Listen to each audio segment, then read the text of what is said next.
throws, and it's intercepted. It's intercepted by number 22. That's Clifton. He's got the left edge. Turns on the Jets. Still on his feet.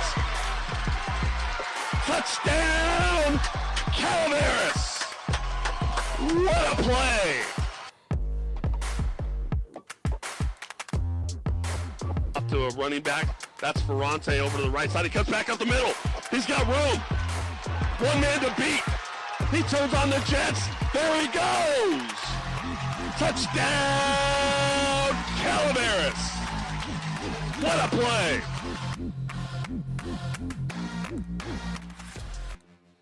And welcome, everyone, and thank you for tuning in to Let's Talk Football with Coach Val. I'm your host, Gil Valtierra, the voice of Calaveras football. This episode, we dive into a new topic, which is Where Are They Now?, where we track down a former Calaveras High School football player and see how they're doing and what's going on in their lives.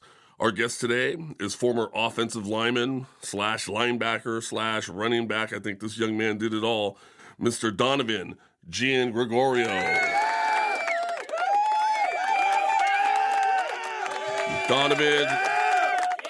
Donovan, thanks for joining us today. Yeah, thank you for having me, Coach Val. It's a real pleasure. All right, so Donovan, for our listeners out there, a little background. Donovan played at Calaveras High School from 2017 to 2020 and is a Calaveras graduate of the class of 2021.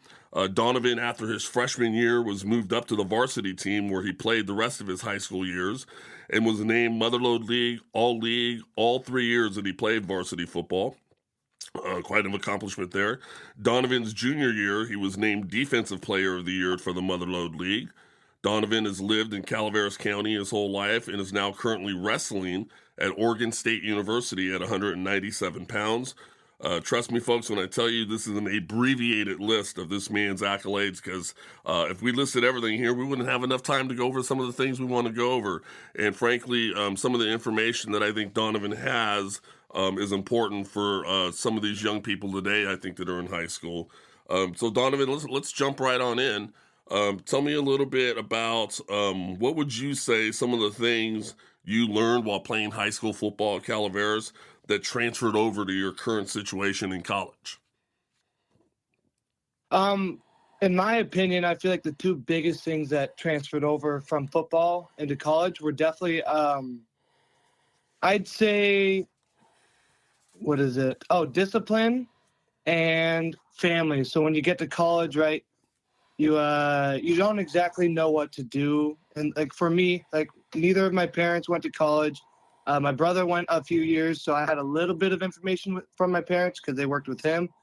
But really, I kind of just dove into college without even knowing what to do. So being disciplined and like being able to adapt is a big key that carried over into college. And then family, like football was probably the most like connected team sport I've ever played in my life, like compared to wrestling and everything. Mm-hmm. And when you move up into college, meeting friends and like having to meet these new people and really building a bond with these people, I think that characteristic comes from football and helping build a family here in Oregon. Yeah, I could definitely see that. I've always said, football is the ultimate of team sports. And, family's like a team, right? Everybody's got their role. Everybody does their thing. Yeah, I mean, if one person messes up, the whole team messes up. There you go. So I think most people, or at least I think most people, kind of see the connection on how football can help a wrestler be a better wrestler, and also how wrestling can definitely make a football player be a better football player. Tell us how this concept played out in your playing days in high school. How did doing both of those help you in the sports that you were playing? Well, I mean, the reason why I got into wrestling, my dad, because I was always big into football when I was a little kid. I'm ready to play some football. So my dad's like, here, you can do wrestling now, because football, I'm still too young. And he said, wrestling's going to get you better for football. And I think over the years, even into high school, for wrestling, learning that balance, that explosiveness, that power, everything driven from, your toes, your hips, all the way up to your shoulders, that all that body movement transferred over into football. And then that's really why I was such a good, in my opinion, a good small O lineman, right? Like I was so small. I was maybe like 180, 190 as an offensive lineman blocking these 230-pound kids. And that's just because of the balance and the motion of my body that transferred over from wrestling. Yeah, just understanding leverage, being low, and Yep. getting used to have the guys trying to lean on you and Yeah. maneuver within from that position. I Yeah. wrestled. Yeah, I wrestled and played football when I was in high school too, so I'm kind of biased in this. Where I'd love every football player to be a wrestler. Yeah. No, that's what I encourage. I mean, wrestling is that's just the human body is wrestling. Like you learn so much about yourself and your physical being. And I think that's really, really helpful if you want to be a good football player. Yeah, and then we talk about football being the ultimate team sport, and wrestling being more individualized, being out there. But let's face it, even when you're out there on that line and you're playing in a football game, you have to overcome some individual battles when you're going up against certain guys throughout the game, right? Yeah, I mean, like it's basically sumo wrestling if you think about it, which is another form of wrestling. I know the reason why I was able to beat these bigger guys on that line is because of wrestling, where I learned to get lower than them. That's all I did is just get under their pads and lifted them up, and they couldn't do anything about it. That's awesome. So, tell us. I mean, if you're in high school now, you're a Calaveras football player now, and they're probably wondering, well, what's a day like? When you're in college, you're an athlete in college. Tell us, Donovan, a little bit about what's a typical day look like for you. I mean, you're in season now, right, for wrestling? Yeah, I am. I'm in season. I'm in the prime time right now. Okay, so Um, what's a day look like for you? Wake up in the morning and walk us through your day. oh man. Well, I wake up. Our lift right now this year is kind of nice. We do it at 9 a.m., which isn't too bad. But we get free breakfast for the wrestling team. So I'll wake up at around like 7:30, have some coffee, leave my house at like 8, and then eat some breakfast right before lift. And lift is at 9. So I'll lift for an hour, a real hard workout too. And then right after that, around 10, we do our conditioning. Depends on the day. It's either a sprint or a long run. And then I get to go home. Depends on my class schedule. I either get to go home and relax for a couple hours, or I got to go, grind the books for a couple hours until practice. Practice is around 3, and then these wrestling practices, especially now that we're like coming up onto Pac-12s, nationals. They last about like 2.5 hours. So I'm getting out of that room at like 5:30, but that's not the end of it. You got to do a little bit of extra work. So I'm probably walking out of that room after showering at like 6 p.m. And then I got to go, make some dinner and get a good night's rest and do some homework, of course. Right, right. But When you say yeah, the extra work after practice, it throws me back. I remember our wrestling coach. We'd be done with practice, or at least you thought you were done, and then he'd blow the whistle and go, okay, 50 pull-ups and 50 dips and 50 push-ups, and then go home. yeah. Well, that's what I don't know if the fans are familiar with his name, but his coach Ryan Upchurch, he was my high school wrestling coach. That's what he did to me. Is he like told the team, hey, let's do this after practice, and we would do it. And like I did rope climbs every day, and that's where I got my grip strength. But Wow. in college, I mean, you're an independent person, right? So you can't rely on the coaches to tell you what to do all the time. So frankly, you just got to do it yourself. You got to know your body. You got to, push your own limits. The coaches aren't going to do it for you. You know. That's an interesting little tidbit there for these guys, because right now high school players always feel like the coaches are on them, and they're pushing them and all that stuff. And you're saying when you get to college, it needs to come from your inside of you, because the coaches aren't going to really push you. If you don't do it, you don't do it. They're going to find someone else that will. Yeah, exactly. And I mean, they will push you during practice, but they're not going to push you to do all that extra stuff. Really, if you're not doing it and you're not willing to do it, then you're just gone, right? They have the power to do that. Gotcha. So, Donovan, what are some of the challenges that you've had to face while in college that maybe you weren't expecting? Maybe you got there and I got it all figured out, and then all of a sudden, whoa, wasn't expecting this. What are some of those challenges? Transferring over in academics. I was pretty smart in high school. I had above a 4.0 and everything, never got a B. But then I get to college, and my first term I got a C and all B's. So I had a 2.9, and I was freaking out. So luckily, being in the athletic department, we have a lot of help. But I think the biggest issue for me was not knowing you could reach out to your professors. Like, don't be scared. For your young athletes, don't be afraid to email your professors if you missed an assignment or you're late or you missed class. Just shoot them an email. It doesn't hurt.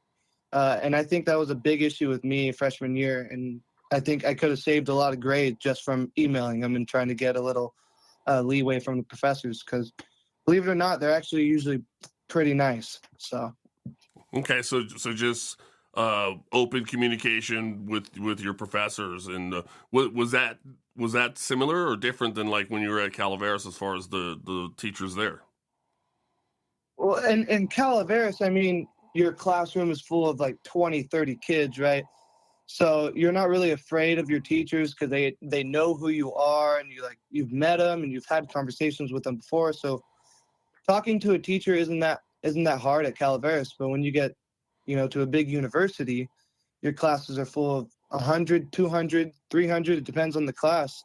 And it's a little intimidating to reach out to your professors because they have no idea who you are. Gotcha. But I just want to make sure everyone understands that don't be afraid.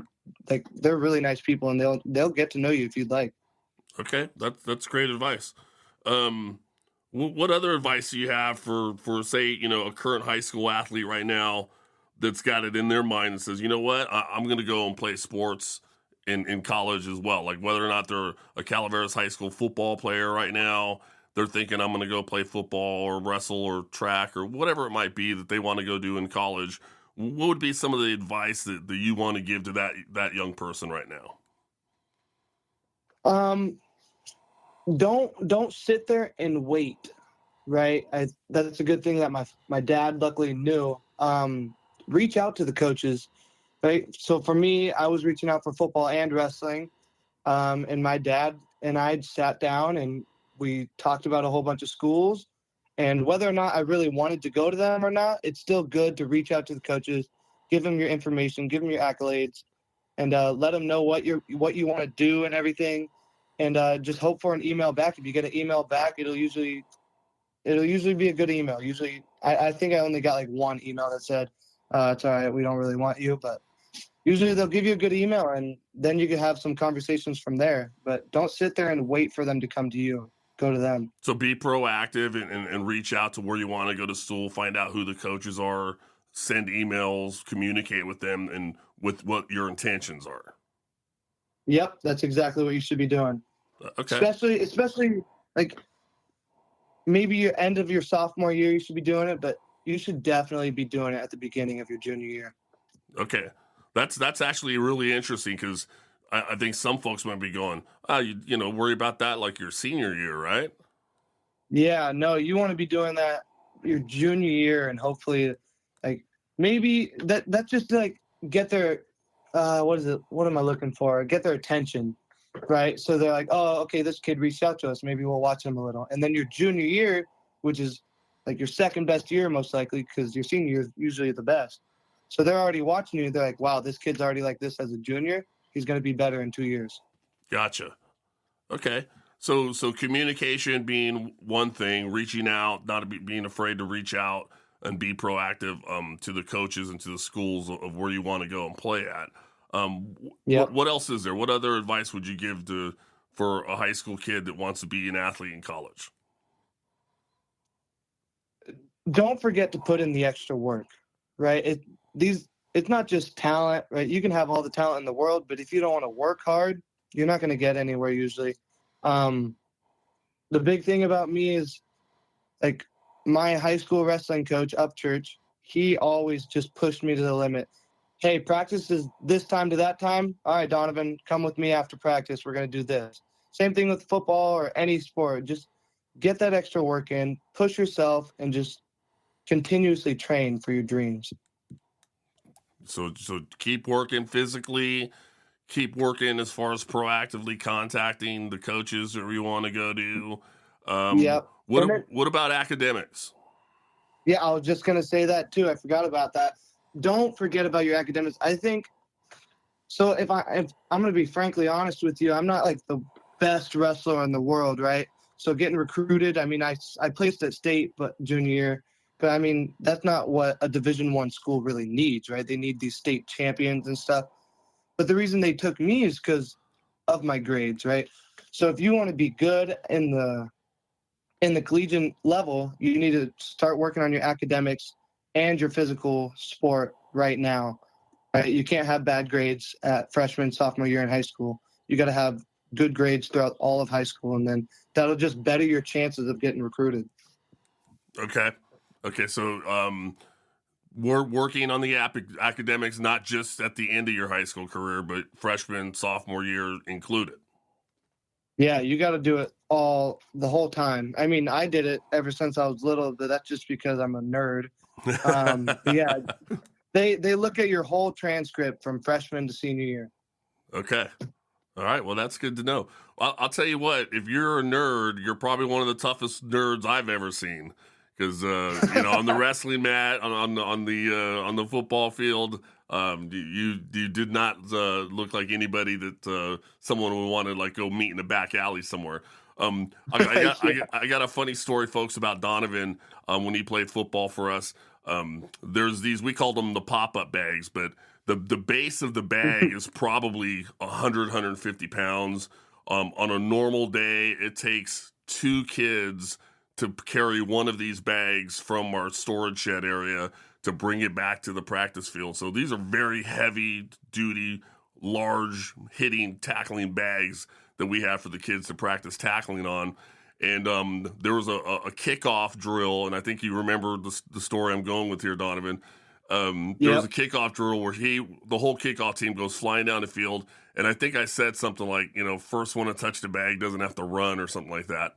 And so everybody's something crazy. Yeah, something crazy where everybody's like, yeah, let's go. And so everybody's flying down the field.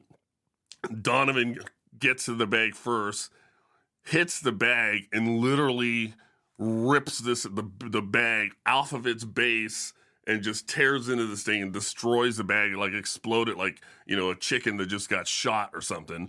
And this thing explodes and everyone just like was amazed because this was like an indestructible bag. And you tore it like it was a bunch of feathers and tore it into pieces. Do you remember that?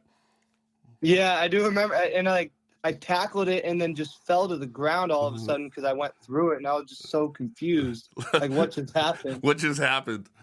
And then I think afterwards we put it on top of your head and took a big old picture of that with the team around you, and it was hilarious. Yeah, the team around me bowing and acting like I was a king. Yeah, I got that picture. It's hilarious. Yeah, I don't see many nerds doing that, flying down the field and ripping apart 200-pound bags. But all right, but yeah, I see what you're saying. So back on topic.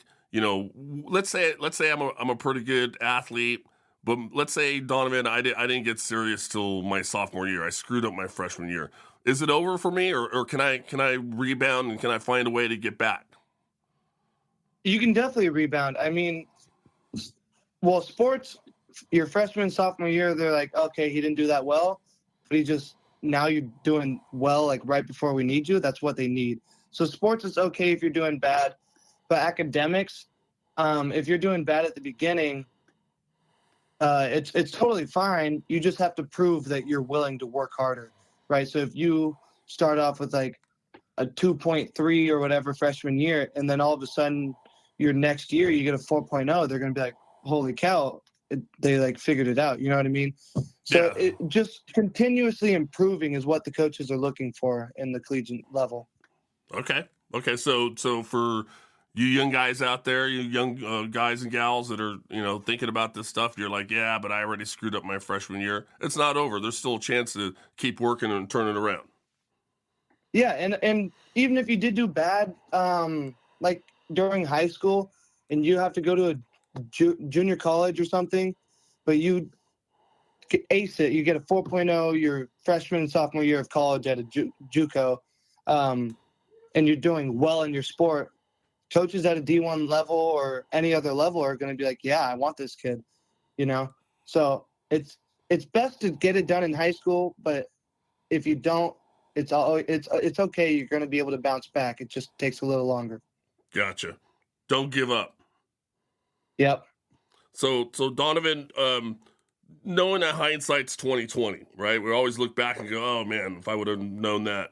Is there anything different that you would have done back in high school that would have benefited you now today in college? Yeah. I know I've said I worked hard, like extra, doing the extra little things, but I didn't. Like I did a little, but not as much as I should have. I felt like I could improve on, like, let's say for football, I could have. My dad always tried to encourage me, but I was so against it because I hated it. But like footwork, right? Go to those foot drill coaches and have them just work on your footwork so I can get better at planting and cutting and all this stuff. But I didn't do that. So I think if I would have done that, it definitely would have gotten me a lot better and maybe into a Division I program for football.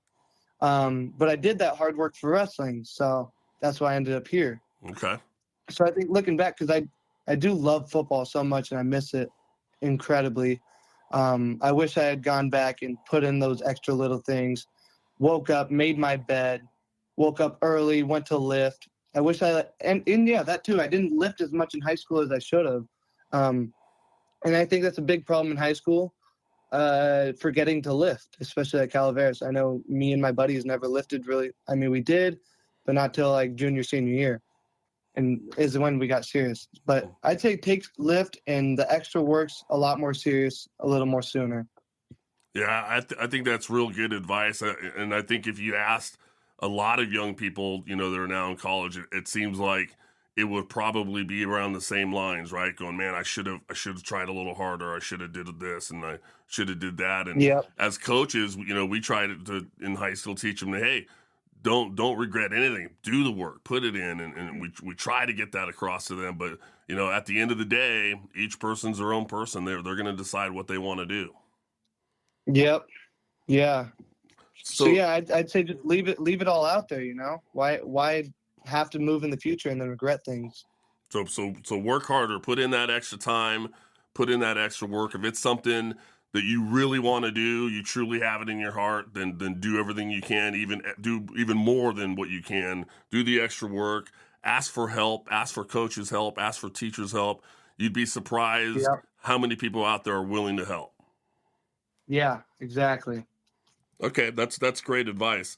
What do you think, Donovan, are some of the most common pitfalls that a high school athlete makes that maybe could affect their future in college, or at least make it more cumbersome? What are the things that maybe kids are doing in high school now that's going to hurt them later that you would say, hey, stay away from that or don't do that?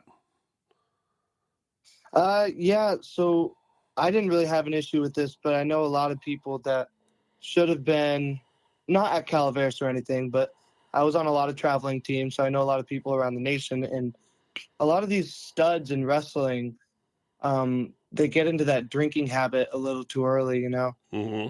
and they fall, like you could see it, they just fall off, like they're the stud, like number one in the nation, and then all of a sudden you don't even hear about them. So definitely just stay focused on your dreams, right? Like don't go do stupid things. Right? It's okay to go out and not in high school, but go out and have fun with your buddies out in the woods or something. But I wouldn't ever drink, not for a long time. You got the rest of your life to drink, and do all those stupid things. So I'd say, yeah, definitely don't drink, get your grades done, and put in all that extra work. I think that's good advice. I mean, especially I think we always, as a coach, and you probably remember us preaching this kind of stuff when it came around nutrition and what you're putting in your body. When you're out there, especially wrestling, when you're out there and putting in the kind of conditioning and asking your body of so much, I always use the analogy of, you don't get a Ferrari sports car and then put cheap gas in it, right?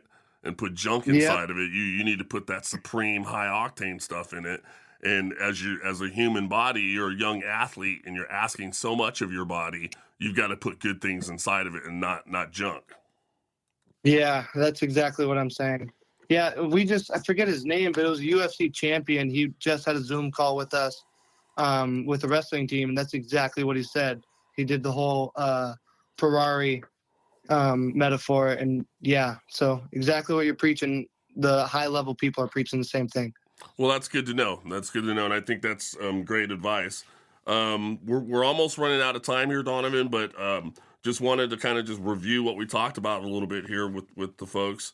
We talked about what it's like to be a college athlete. Your typical day, which sounds pretty darn busy as far as constantly moving back and forth from physical exertion to mental exertion. What would be the last thing you'd tell people about how do you deal with just fatigue or just, your mind's tired, your body's tired? What keeps you going when you're dealing with all of that and the schedule's just asking so much of you? Well, the reason I kept pushing, there were 3 people that passed away a little earlier than they should have. And I kept them in my mind. It was Aiden Garcia, Kyle Taylor, and Joe Kelly, who are all Calaveras High School wrestlers. Yeah. And they all passed away a little too young. Absolutely. So I always kept them. I kept them in the back of my head every time I got tired. Like, at least you have the chance, At least you can do this. They can't. Wow. I mean, that's powerful stuff. And I'm glad you brought that up because, yeah, I mean, there's people out there that just they can't anymore. And, you're alive. You woke up this morning. You have the whole day ahead of you, and you can decide what you want to do with that day. Yep, and you never know what's going to happen, too. Like, I won't share that story, but there was a tragic thing that happened with one of our teammates. He got in an accident, so he can't wrestle anymore. So it's just you never know what's going to happen, so might as well put it all out there every single day. Well, I think that's great advice. I hope a lot of these young athletes out there today that are listening in listen to that and take that as serious as they can. And Donovan, thank you so much for sharing. I know you got a busy schedule, and so I really appreciate you spending the time to talk with us about this stuff. I want to thank all of you out there that are listening and for the overwhelming support from the community we've been receiving. Thanks to Donovan Giangregorio for taking the time out of his busy schedule to call in and talk with us. I want to send a few shout outs. Donovan, you'll laugh at a couple of these. I'm looking at the stats here on the podcast. And of course, we've got, Valley Springs, Jackson, California, San Andreas, Stockton, Murphys, Manteca, California, Sacramento, Reno. So all of those, seem pretty much like, oh, okay, that's expected. But I got some Helena, Montana. That's got to be the Boitanos. Brent, my buddy Boitano out there in Montana. Thanks for listening in, Brent. Seattle, Washington, Concord, California, Baltimore, Maryland. So not sure who's out there. Gas City, Indiana. Shout out. Don't know who you are, but thanks for listening in. And remember, if you have any questions you'd like us to address or have any comments that you'd like for us to air in future episodes, follow us on Instagram at Let's Talk Football with Coach Val, or shoot us an email at gilbertvaltierra@gmail.com. Donovan, thanks you so much again, and until next time, we are out.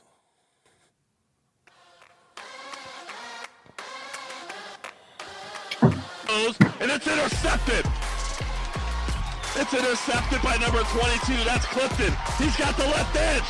Turns on the Jets. Still on his feet. Touchdown, Calaveras. What a play. Up to a running back. That's Ferrante over to the right side. He comes back up the middle. He's got room. One man to beat. He turns on the Jets. There he goes. Touchdown, Calaveras. What a play.